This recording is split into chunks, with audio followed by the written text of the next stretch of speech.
तो गाइस हम एक सीरीज स्टार्ट करने जा रहे हैं जिसमें बहुत ही इंपॉर्टेंट क्वेश्चन होने वाले हैं। केवीएस की एग्जाम आने वाली है, ईएमआरएस की आने वाली है। तो जितने भी रिपीटेड क्वेश्चन है with deep solution and with 10 more points आपको यहाँ पर मिलेंगे। आपको जो अगर आप पढ़ रहे हो तो उसके बारे में 10 बात और आप जान के जाओगे। तो बिना किसी देरी के हम ये स्टार्ट करते हैं। मैं इसकी कोई भी यूएसपी बताना नहीं चाहता हूँ। Let's start this series.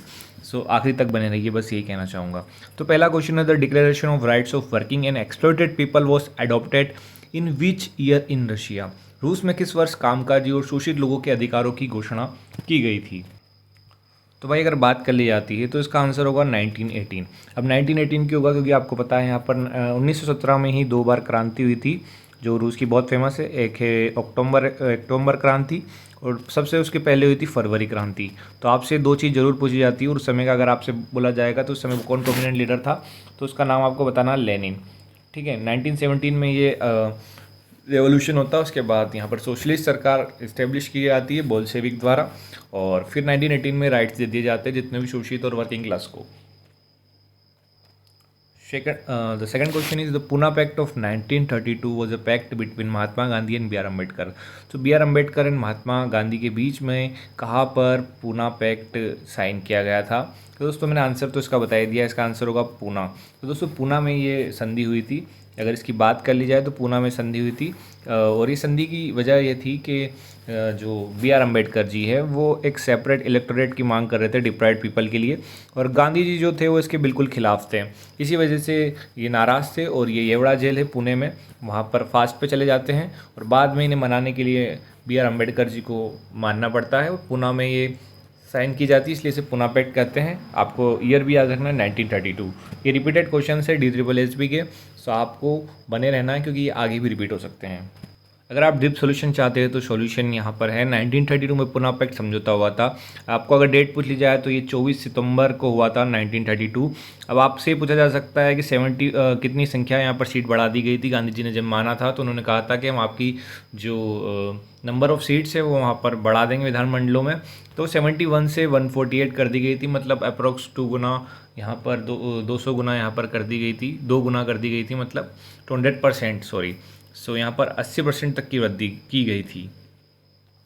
Okay, third question is German took a major step toward the expansion of commerce and manufacturing when they formed the Zollverein in 1834। तो दोस्तों इसका आंसर होगा कस्टम यूनियन। अब आपको बता देते हैं कि सबसे पहले बात कर ली जाए अगर ज़ोलोवरिन की, तो ज़ोलोवरिन का मतलब ही ये होता है कि ये एक ऐसी संस्थान थी ज़ोलोवरिन जहाँ पर ये किसी ना किसी प्रकार का कस्टम लिया करते थे, सीमा शुल्क। मान लीजिए यहाँ पर ज़ोलोवरिन बेटी है, मैं यहाँ पर आया हूँ, मुझे माल यहाँ से इस बॉर्डर को क्रॉस करना है तो मुझे एक शुल्क देना पड़ेगा। वही सीमा शुल्क होता है जिसे हम कस्टम टैक्स कहते हैं। जैसे भी भारत में कोई सामान आता है बाहर से, विदेश से, तो उसके लिए हमें कस्टम टैक्स पे करना पड़ता है। उसी प्रकार से ज़ोलोवरिन था। इसका मेन ये था कि वो जो इकोनॉमी है जर्मनी की उसे बढ़ाया जाए। प्रूशिया को यहाँ पर जर्मनी कहा जाता था पुराने समय में। चौथा क्वेश्चन है, the first Soviet in Russia came into existence in which year. रूस में प्रथम सोवियत किस वर्ष में अस्तित्व में आया था? तो दोस्तों इसका आंसर है 1917। अब आपको ये बता देते हैं कि फर्स्ट सोवियत, सबसे पहले तो आपको ये पता होना चाहिए कि सोवियत का मतलब क्या होता है। सोवियत का मतलब होता है स्वदेशी लोग या अपना संगठन। मतलब मान लीजिए आप हैं चुन्नू लाल जी, आप हैं, वो आपको ग्रुप बनाना है तो आप चाह रहे हैं कि आपके मामा के लड़के, फूफा के लड़के, सभी जो भी अपने वाले हैं आप उनका एक ग्रुप बना लो, और कोई लड़े तो फिर आप उसको बाद में चारों पाँचों मिलकर भाई लोग उससे लड़ाई कर लो और उसको निपटा दो। तो यही होता है सोवियत। सोवियत का मतलब रहा है कि अपना ग्रुप।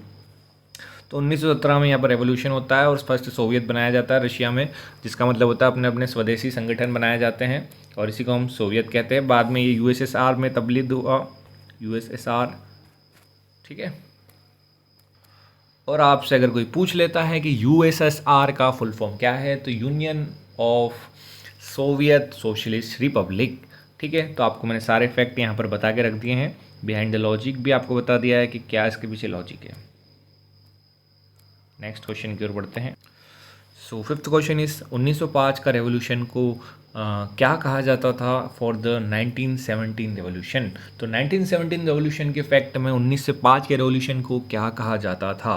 तो दोस्तों इसका आंसर है सी, ड्रेस रिहर्सल, इसे पूर्व अभ्यास कहा गया था क्योंकि 1905 में भी ऐसी बहुत तरीके से गतिविधि हुई थी, बहुत सारे आंदोलन हुए थे, रेवोल्यूशन हुआ था रशिया में, इसी वजह से इसे ड्रेस रिहर्सल कहा जाता है। जैसे आप ड्रिल करते हो किसी भी परेड के लिए या 15 अगस्त की परेड में आपने अपने स्कूल में देखा होगा कि ड्रिल कराई जाती है कुछ समय पहले, वैसे ही जो असली क्रांति थी 1917 की अक्टूबर रेवोल्यूशन की, उसकी जो ड्रेस रिहर्सल है उन्हें 1905 की क्रांति को कहा गया है। और अगर आपसे कोई पूछ ले कि इसे ये फैक्ट या ये कथन किसका है, तो इसे लेनिन ने कहा था, ड्रेस रिहर्सल। ओके, सारे फैक्ट क्लियर। अगले क्वेश्चन की ओर बढ़ते। छठा क्वेश्चन है, which of the following statement best describe Russification. तो इस रूसिफिकेशन के लिए क्या क्या कथन सही है आपको बताना है। पहला है elimination of languages and pieces of literature and the culture of other countries. So ऐसा कहा गया था। Encroachment of the neighbourhood countries. तो दोस्तों इसका आंसर हो जाएगा ऑप्शन ए। इसका मतलब होगा दोनों ही गलत हो जाते हैं। कभी रूस ने ये नहीं कहा कि आप दूसरे लैंग्वेज या लिटरेचर को मिटा दो, उनका ये कहना था कि अपने लिटरेचर और अपने कल्चर को संरक्षित करो। तो वो अपने कल्चर को बचाना चाहते थे, ना कि दूसरे के कल्चर को मिटाना। ठीक है। सेकंड है encroachment of their neighbouring countries. यार वो किसी और के पल्ले में पड़ना ही नहीं चाहते थे। रशिया के पास पहले से इतनी ज़मीन थी कि वो किसी पे कब्जा करके क्या करेगा। वो अपने ही देशों को, अपने ही घर वालों को, अपने ही राज्यों को संभालने में असक्षम हो रहा था। इसी वजह से रशिया टूट रहा था। तो वो चाहता था कि रशिया को ही वो बांध कर रखे, उसे औरों की ज़रूरत नहीं थी। तो option number A, neither one neither two. Question number 7, a resolution boycotting the Simon Commission was passed in 1927 days Congress session. तो भैया कौन सा सेशन यहाँ पर पारित किया गया था साइमन कमीशन के खिलाफ कांग्रेस द्वारा। तो आपको बताना है कानपुर में हुआ था, लखनऊ में हुआ था, लाहौर में हुआ था या फिर मद्रास में हुआ था। तो दोस्तों इसका आंसर है सी फॉर लाहौर। तो दोस्तों लाहौर एक अधिवेशन हुआ था, उसमें साइमन कमीशन के खिलाफ यहाँ पर नारेबाजी की गई थी और उस समय काले झंडे बताए गए थे साइमन कमीशन के विरोध में। अब आपको ये बताने की ज़रूरत नहीं होनी चाहिए कि साइमन कमीशन की विरोध क्यों किया जा रहा था। दोस्तों साइमन कमीशन का जो विरोध है वो इसलिए किया जा रहा था क्योंकि साइमन कमीशन 7 मेंबर बॉडी थी जो कि 1919 के जो मॉन्टेगो कन्फॉर्म्स रिफॉर्म थे उसको जांच करने के लिए लाई गई थी कि वहाँ पर जितने भी कानून है वो इंडिया के लिए सही है या नहीं है। लेकिन इस में कमी थी कि किसी भी प्रकार के इंडियन को इसमें एंट्री नहीं दी गई थी। सारे अंग्रेज़ थे। अंग्रेज़ का रूल बनाएंगे तो अपने बारे में कौन सोचेगा, इसी का विरोध था। तो दोस्तों इसमें थोड़ा सा करेक्शन था, मैं आपको शायद लाहौर बता चुका हूँ। इसका आंसर है मद्रास। मद्रास में ही हुआ था, सारी चीज़ें सेम है, बस लोकेशन मद्रास सेशन उसका नाम था। ठीक है। 8th क्वेश्चन मोस्ट इंपॉर्टेंट है दोस्तों, IMP लिख लेना। इसका है वो propose the communal award in 1932। तो जो हमने अंबेडकर का पुणे पैक्ट पढ़ा था गांधी जी के साथ में 1932 में, तो वो अवार्ड कौन दे रहा था? वो भाई भड़काने वाला आदमी था, रैमसे मैकडोनाल्ड। तो दोस्तों ऑप्शन सी इसका करेक्ट आंसर होगा। रैमसे मैकडोनाल्ड जो थे वो BR अम्बेडकर को खुश कर रहे थे, बार बार अवार्ड दे रहे थे कि वो डिप्राइव्ड पीपल के लिए कुछ कर रहे हैं। इसी बहाने वो भड़काना चाहते थे गांधी के खिलाफ और कुछ ऐसी माने मनवाना चाहते थे जो उनकी कम्युनिटी के लिए सही थी उस समय पर। लेकिन बाद में ये बहुत विरोध हो रहा था। इससे कहीं ना कहीं जो अंग्रेज़ है वो अपने काम में सक्सेसफुल हो पा रहे थे और गांधी जी इसका विरोध कर रहे थे। अगर कोई डेट पूछ लेता है तो दोस्तों 16 अगस्त इसकी डेट होने वाली है। ये बहुत इंपॉर्टेंट डेट है जो बहुत सारी एग्जाम्स में पूछी जाती है। When did anti Rowlatt act satyagraha begin, कब हुआ था दोस्तों आपको बताना है। तो हम सभी को पता है जिस प्रकार से 1919 में मतलब 1919 में यहाँ पर रोलक एक्ट का विरोध हुआ था, इसी वजह से यहाँ पर एंटी रोलक एक्ट सत्याग्रह गांधी जी द्वारा लॉन्च किया गया था, जो बाद में जाकर खिलाफत मूवमेंट बन जाता है और उसमें मुस्लिम्स को भी ऐड कर लिया जाता है क्योंकि टर्की के जो शहंशाह थे उन्हें गद्दी से हटाया जा रहा था। इसका विरोध मुस्लिम कर रहे थे और गांधी जी ने मुस्लिम का सपोर्ट लेना चाहा जिससे कि वो आज़ादी की लड़ाई में और स्ट्रॉन्ग बन सकें। 10वां और इम्पोर्टेंट क्वेश्चन है, चंपारण सत्याग्रह किस क्रॉप से रिलेटेड है। भाई कौन सी फसल थी, जो खेती थी, जो गांधी जी जिसके लड़ाई कर रहे थे। भाई पहले ही आते से जो व्यक्ति 1916 में और मतलब लड़ाई छेड़ देता, 1915 में भारत आता है, 1916 में पूरा भारत घूमता है और 1917 में जो पहला सत्याग्रह करता है और आग लगा देता है। भाई पूरी वर्ल्ड में पता लग जाता है गांधी जी ने स्टार्ट कर दिया अपना रेवोल्यूशन इंडिया में आते से ही। तो दोस्तों वो था इंडिगो, नील की खेती के विरोध उन्होंने करा था, जो कि बंगाल में 3 घाटिया सिस्टम चलता था। अब आपको मैं लिख के बता देता हूँ। जो 3 काठिया सिस्टम का मतलब होता है 3/20 part of the land was grown Indigo. तो आपको इतने हिस्से में तो इंडिगो लगाना बहुत कंपलसरी था।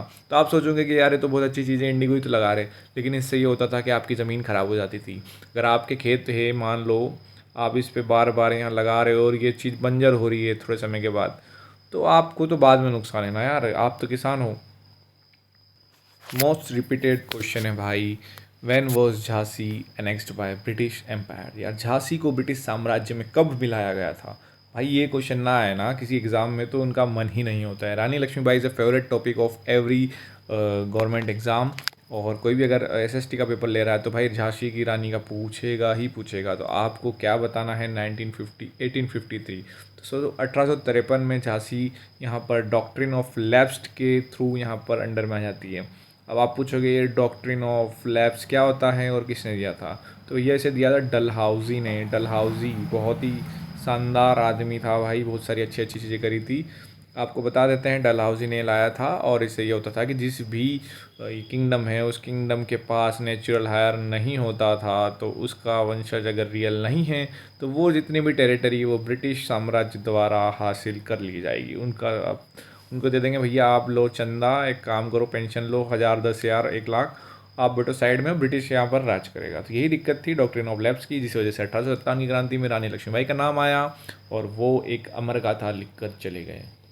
आपको बता देता हूँ, एक चीज़ और बता देता हूँ कि झांसी की रानी की बड़ाई तो भैया ब्रिटिश सरकार भी करके गई है, जो जिनसे वो लड़े थे, जिनका नाम था ब्रिटिश ऑफिसर ह्यूज रोस। भाई ह्यूज रोस लड़ते लड़ते कहा रानी लक्ष्मीबाई के बारे में यार, उन्होंने ये कहा कि ऐसी हमने ब्रेव महिला या फिर इतनी बहादुर महिला जिस हमने आज तक नहीं देखी, वो बहुत ही बहादुरी से लड़ी। सोच लो आपके दुश्मन भी आपकी तारीफ़ कर रहे हैं, इवन आप हार रहे हो तो भी तो बहुत बड़ी बात थी उस ज़माने में कि अंग्रेज़ आपकी तारीफ़ करके जाए। So that's it, this is few questions for today. After हम कल भी इस क्लास को डिस्कस करेंगे और मोर क्वेश्चन जो भी रिपीटेड है उसको हम बना के रखेंगे।